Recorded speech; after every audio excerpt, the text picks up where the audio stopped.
Messages आते हैं comment box में कि सर विदाउट एनी ब्रेक और इतने अच्छे तरीके से डेरिवेशन आप कैसे करा पाते हो। तो बेटा मेरा तो सिंपल सा आंसर यही रहता है कि practice makes a man perfect. Practice make a man perfect का मतलब ये है कि रिटर्न वर्क आपका ज़्यादा अच्छा होना चाहिए, और खासकर जो फिजिक्स है वो आपका रिटर्न बेसिक पार्ट है। सो जब तक आप रिटर्न नहीं करके देखोगे, बेशक वो छोटे से छोटा डेरिवेशन हो या बड़े से बड़ी डेरिवेशन हो, जब तक आप एक दो बार लिख के नहीं देखोगे मुश्किल हो जाती है, बहुत ज़्यादा मुश्किल होती है। ठीक है, सो आज का सेशन स्टार्ट करते हैं। I am Devendra and you are most welcome in your YouTube channel physics Netra. और आज हम स्टार्ट करने जा रहे हैं वो है आपका on what factors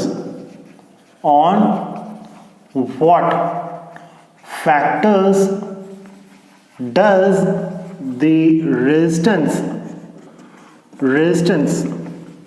of conductor depend?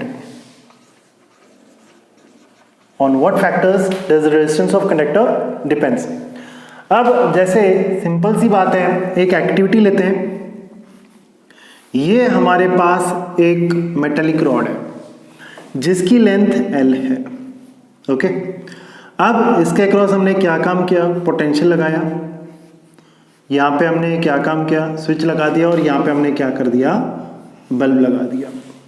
ठीक है, मान लिया ये आपका 6 वोल्ट है, पोटेंशियल आपने कितना लगाया, 6 वोल्ट। की को ऑन किया, ऑन करते ही बल्ब क्या करेगा, ग्लो करेगा। अब आपने क्या काम किया, सपोज यहां पर हम एक एमीटर और लगा देते हैं। ठीक है, ammeter suppose by the way यहां पर 2 एम्पियर का करंट फ्लो कर रहा है। ठीक है, यानी इसकी जो रीडिंग है वो 2 एम्पियर की आ रही है। अब सपोज बाय द वे अगर हम क्या काम करते हैं, इसकी लेंथ को इंक्रीज कर देते हैं। ठीक है, area of cross section same रखा मैंने भी फिलहाल, कोई चेंजेस नहीं है। और यहाँ पर ये है, यहाँ पे बल्ब लगा दिया। ठीक है, लाइक दिस। अब लेंथ मैंने 12 कर दिया, वही आपकी बैटरी 6 वोल्ट। अब यहाँ पे क्या होगा कि भाई लेंथ बढ़ाते ही इसका जो करंट है, ठीक है, जो एम्पियर है, जो एमीटर है, वो क्या काम करेगा, आपका 1 एम्पियर का करंट फ्लो करेगा। यानी यहाँ से आप देख सकते हो कि जैसे ही मैंने लेंथ इंक्रीज कर दी, करंट क्या हो गया, डिक्रीज हो गया। करंट क्या हो गया, डिक्रीज। अब करंट डिक्रीज इसलिए होता है क्योंकि उसमें रेजिस्टेंस क्या होता है, इंक्रीज हो जाता है। तो फर्स्ट पार्ट ये कहता है कि resistance of conductor is directly proportional to the length of wire। जैसे आपने लेंथ बढ़ाया, रेजिस्टेंस बढ़ा, यानी करंट डिक्रीज हो गया। So in this case R is directly proportional to L। अब हम चलते हैं सेकेंड पे। सेकेंड एक्चुअली क्या कहता है, अब सपोज बाय द वे ये आपके पास एक एरिया सॉरी, यहां पे आपके पास एक एरिया ऑफ क्रॉस सेक्शन है A,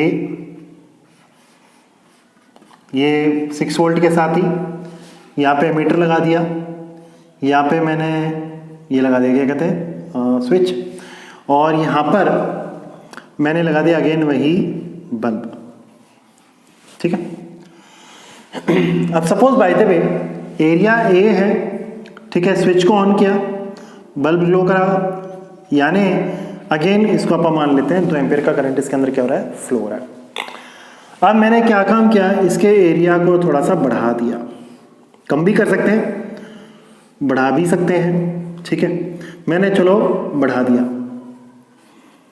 ठीक है, ये यहाँ पे आपका एमीटर, और ये मैंने इसका कनेक्शन यहाँ पे इसके साथ और ये बल्ब के साथ कर दिया। ठीक है, और ऑन करते ही बल्ब क्या होगा, ग्लो करेगा। अगेन वही आपका 6 वोल्ट है।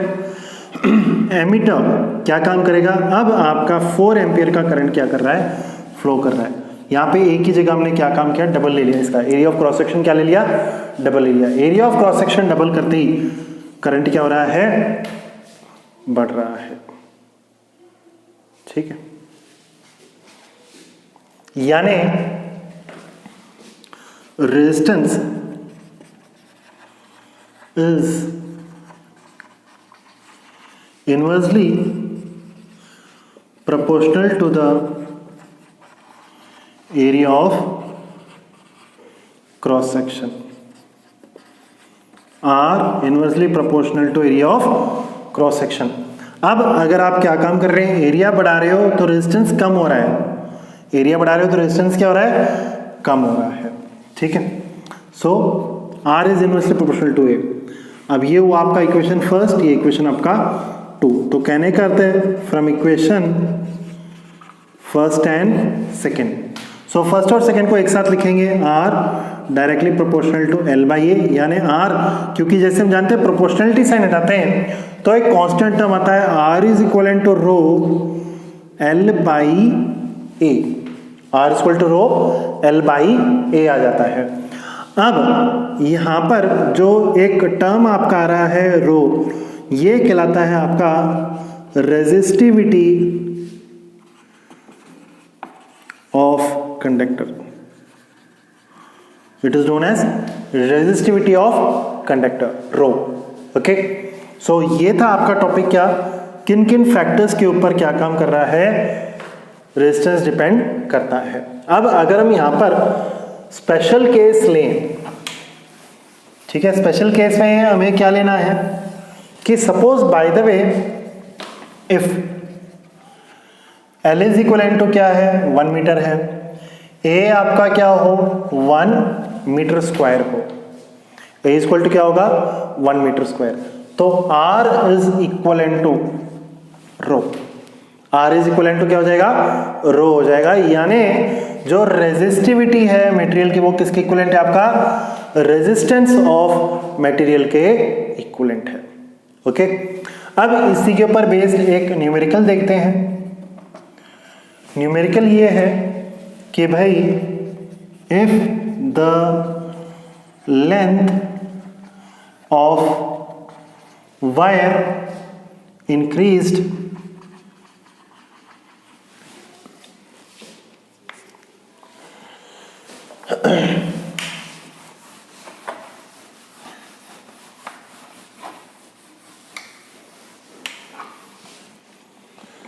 अब यहां पर आपके पास एक न्यूमेरिकल देखते हैं हम।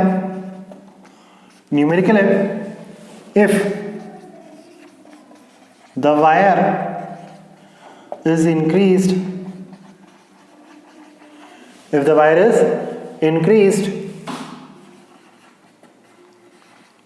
twice of its, the wire is increased twice of its initial length and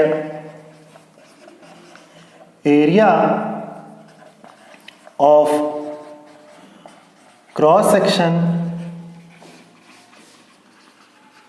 decreases, ठीक है, area of cross section decreases